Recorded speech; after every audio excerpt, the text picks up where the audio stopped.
Fala pessoal, tudo bom? Sejam bem-vindos a mais uma aula de Geografia aqui do canal Quadro Livre. Eu sou o professor Rafael Barreto e na aula de hoje nós vamos continuar falando um pouquinho sobre Geografia do Brasil. E na aula de hoje vamos começar a falar sobre o espaço rural do Brasil. Como que as terras são distribuídas, as relações do homem com a terra, tudo isso nós vamos falar e essa é a primeira aula sobre esse assunto. Então se você quer assistir isso tudo, fica bastante ligado e vamos para a aula.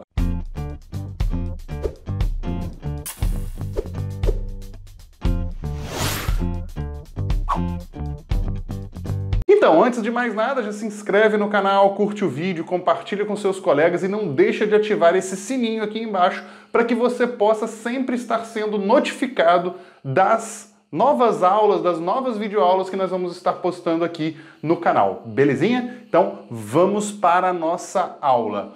Hoje, pessoal, a gente continua aí na série de Geografia do Brasil, vamos continuar falando sobre Geografia do Brasil e vamos hoje falar um pouquinho sobre a estrutura fundiária brasileira. Lembrando que toda vez que nós estamos falando de estrutura fundiária, o termo fundiário está se referindo à terra, ok? A posse da terra, a distribuição da terra, como que isso se procede dentro do nosso país. Bem, e a gente vai entrar numa ideia um pouco histórica. Por quê? A distribuição da terra, ela é uma consequência de um processo histórico. Como que isso se deu ao longo do tempo?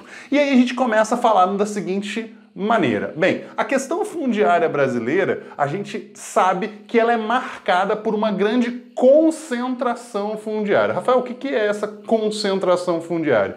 Concentração fundiária, pessoal, é quando eu tenho muitas terras concentradas na mão de poucos, ou seja, uma concentração fundiária trabalha com uma distribuição, não muito igualitária das propriedades de terra, não uma distribuição pouco equitativa entre as pessoas no país. Então eu tenho pessoas com uma propriedade enorme, certo? Muitas terras, donos de muitas terras, e eu tenho muitos que têm pequenas propriedades ou muitas vezes nem mesmo têm acesso à terra, ok? Então isso aí é uma questão que vai ocorrer ao passar do tempo. E obviamente muitos fatores históricos envolvendo essa situação ocorreram no Brasil. Então a gente entende que, primeira coisa, que o Brasil é um país que possui uma grande concentração de terras, certo? E, obviamente, é uma questão histórica. Por quê?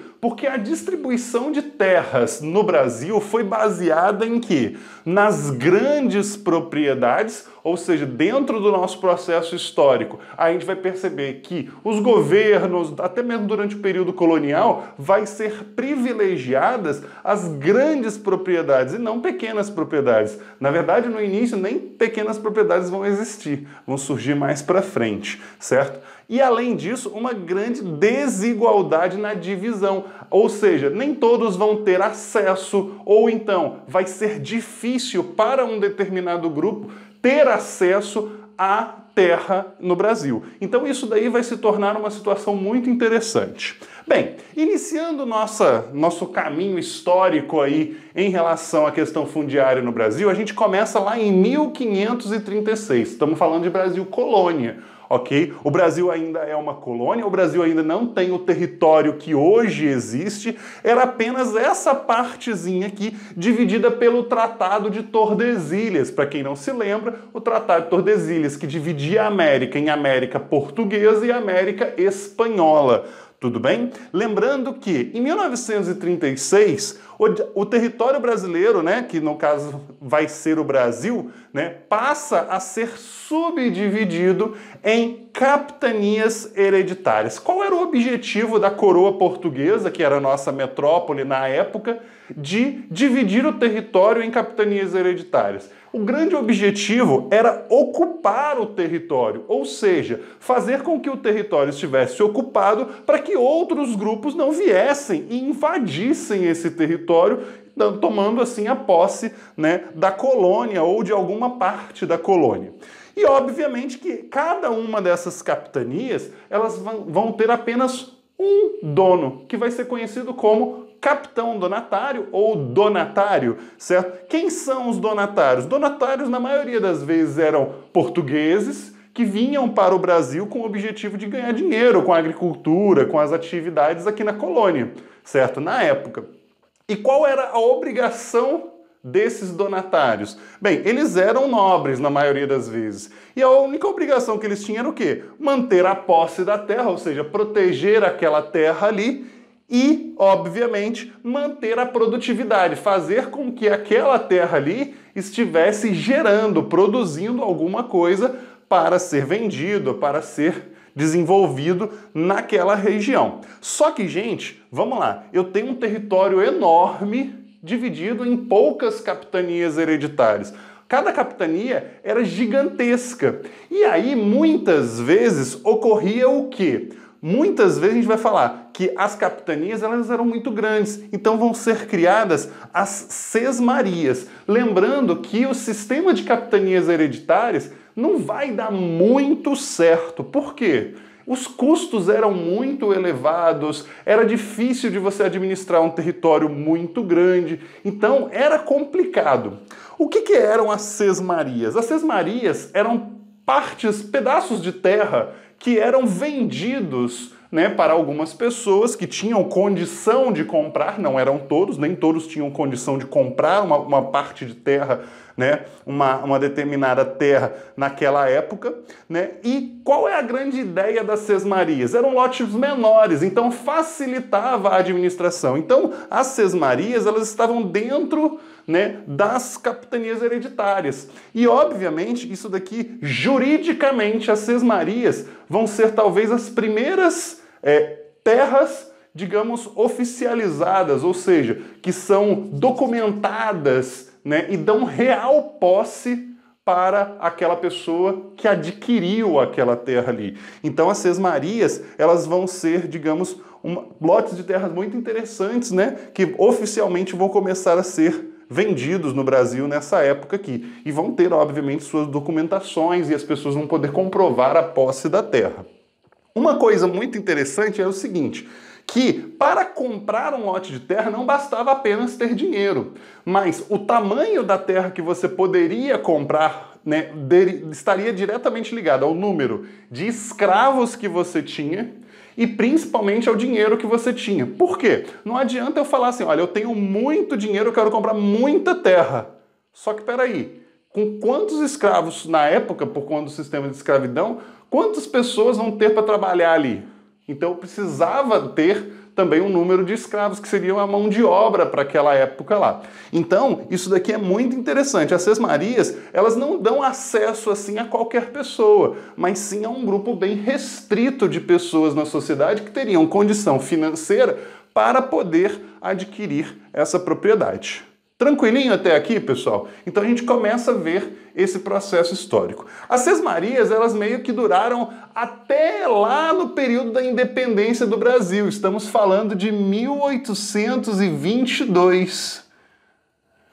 Até 1822, com o fim das sesmarias, ou seja, elas deixam de ser oficializadas, já não existia mais essa condição, muitas terras voltaram para o Império e essa situação jurídica de como obter terras passa a não existir. E aí é uma coisa interessante que vai acontecer. De 1822 a 1850, nós vamos conhecer esse período no campo, principalmente para essa parte da posse de terra, como o Império de Posses. Rafael, o que foi esse Império de Posses? Foi um período sem uma legislação relativo à posse de terras. E aí você vai virar para mim e vai falar assim, mas Rafael, como assim? Então, como a forma que se vendia lá no período antes da independência do Brasil, que eram as sesmarias, não funciona mais, nesse período aqui, bastava você chegar lá numa terra, tomar posse, começar a produzir, começar a morar ali, que aquela terra passava a ser sua. Então, a gente fala que foi um período, né, um império de posse, as pessoas chegavam lá e tomavam posse das terras. Então, isso daí era uma situação também muito interessante nessa época, já que não existia uma legislação específica para isso. Tudo bem? Mas, em 1850, vão ser criadas duas leis muito interessantes e que vão estar diretamente ligadas à questão agrícola, à questão no campo do Brasil. Que vão ser quais? Bem, vai ser criada a Lei Eusébio de Queiroz. Gente, a Lei Eusébio de Queiroz, ela fala exatamente sobre o tráfico negreiro. Rafael, acabou a escravidão? Não, a escravidão acaba mais para frente. Mas com o fim do tráfico negreiro, você já não tinha mais como trazer mão de obra, certo? Digamos, escrava da África para a América. Então, muitos deles ali, certo, vão ter problemas com mão de obra. Muitas pessoas vão ter problemas com mão de obra. Por quê? Eu não tenho como trazer, eu preciso então começar a fazer o quê? Eu preciso contratar pessoas para poder, né, trabalhar e suprir a necessidade das grandes propriedades. Então, o que acontece? A Lei Eusébio de Queiroz dá fim ao tráfico negreiro, principalmente por uma grande pressão que a Inglaterra fazia sobre o nosso país, certo? E outra coisa, com essa situação eu vou ter uma redução da mão de obra disponível, como eu falei, eu não tenho como trazer mais escravos, certo? Então eu passo a ter um aumento do custo de produção, já que eu necessito de quê? De mão de obra a partir daquele momento assalariada. Às vezes vocês vão pegar outras pessoas para trabalhar ali, você vai ter que pagar essas pessoas para trabalhar, não mais apenas os escravos. Tudo bem? Tranquilo até aqui. Até aqui de boa, né, galera?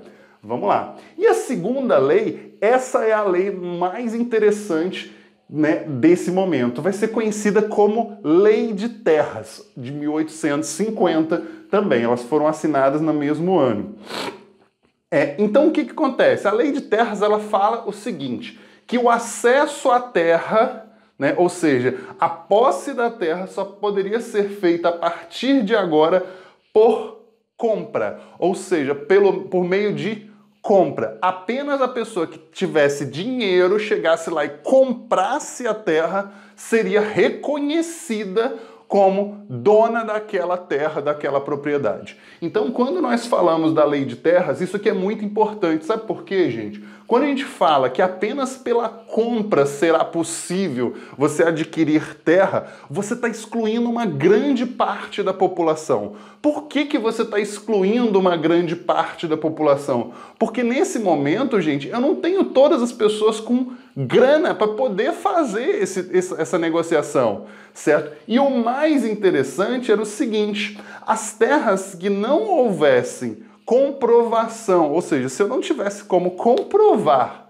certo, que aquela terra ali foi comprada, foi adquirida, existia o risco delas se tornarem terras devolutas. Rafael, o que são terras devolutas? São aquelas que são passíveis de desapropriação, ou seja, aquela pessoa que mora ali há gerações não tem nenhuma comprovação, a gente vai lá e tira dela porque ela não tem uma comprovação em relação à propriedade de terra ou à compra, aquisição por meio de compra dessa propriedade. Uma coisa muito legal de falar, como eu falei, né? Não são todas as pessoas que vão ter condição de comprar terras. Então isso torna a terra um item de luxo. Não é todo mundo que tem condição de comprar terra. E outra coisa muito importante que também podemos falar aqui nesse momento é que a terra no Brasil, nessa época, estamos lá em 1850, né, ela vai ser o principal meio de produção.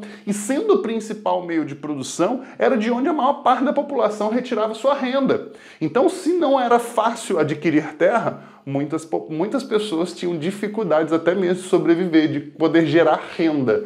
Então, isso aqui é muito interessante ser falado.